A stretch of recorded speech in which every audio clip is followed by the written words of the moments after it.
Have you ever been just walking around somewhere totally normal, totally everyday, and bam, a light bulb just goes off over your head? It's that moment where you see one little thing and suddenly all these different thoughts you've been having just click together into one big idea. Well, that's exactly what we're going to break down today. We're looking at how a simple walk through a shopping plaza in West Virginia, of all places, actually sparked a full-blown business model. All right, so to really get this whole journey, we've got to start right where the narrator does, with his own personal greeting. It kind of sets the stage, It grounds us in his unique way of seeing things right from the get-go, almost like he's inviting us to walk alongside him.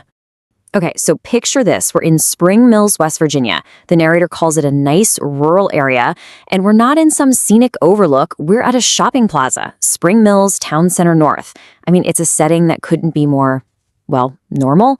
It's totally everyday, a place you or I could be any given afternoon. And yeah, the scene he's painting is one we all know, right? He's looking around and rattling off the names: Popeyes, Walmart, Taco Bell, Chipotle, Sheetz, Little Caesars. This is not some far-flung exotic place.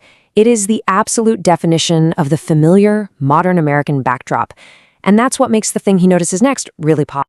So right there, nestled among all these huge brand names, one place catches his eye: a Motel 6. But here's the thing.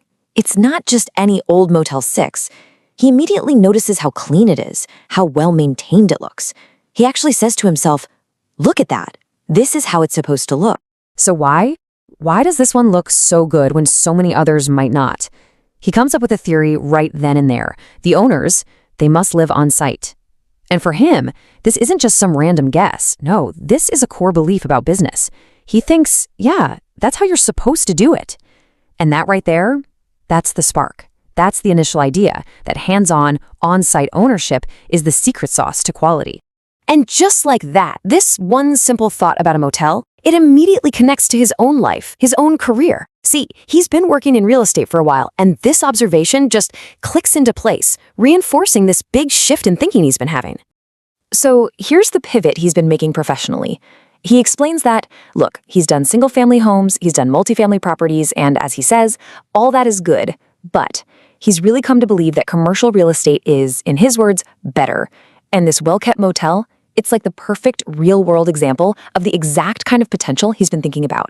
Okay, so his mind is on hotels now, and that leads him straight to a huge problem in the industry, something called third-party booking. And listen, we all know what these are. They're those online travel sites, the platforms we all use. They're basically the middlemen connecting us to hotels, but as he sees it, they create a whole lot of friction. He actually calls it the pain of third parties. So what is this pain he's talking about, and who's feeling it? Well, it turns out it's not just a one-sided problem. The frustration is actually hitting both sides of the deal. Yeah, it's totally mutual. So on one side, you've got the hotel managers. The narrator says they just plain don't like dealing with these third-party companies. Then on the other side, you've got us, the guests, and we're the ones who run into problems at the check-in, right? Especially when there's some kind of argument over that lower rate we found online. It's a system that's just broken, creating headaches for literally everyone. And this is where it gets really interesting. This is where observation turns into actual action. He sees this shared pain point, this mutual frustration, and he doesn't just sit back and analyze it. Nope. He says, I came up with a system.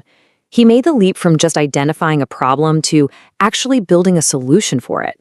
That's a huge step. So, what's the system? Well, it's pretty straightforward, really. The whole goal is to help hotels get more direct bookings. The logic is simple. Step 1, attract the guests yourself. Step 2, have them book directly with the hotel. Step 3, cut out that middleman completely. The result? You get rid of all those complications and you make the whole experience way better for the guest. And what are the benefits here? Well, think about it. For the hotel, it's huge. They're not paying out those commissions anymore, and they get to build a real relationship with their customers.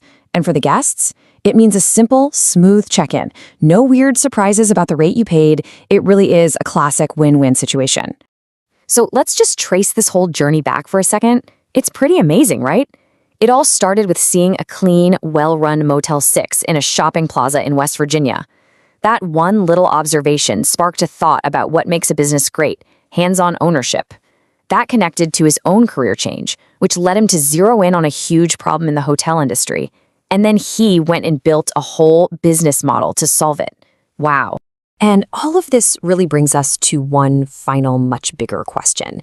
I mean, the narrator's entire solution is about one thing: cutting out the middleman to make things better for everybody, the business and the customer. And it really makes you wonder, doesn't it, in this day and age where we're so dominated by all these third-party platforms for everything, could this kind of direct connection, could that actually be the real future of how we do business?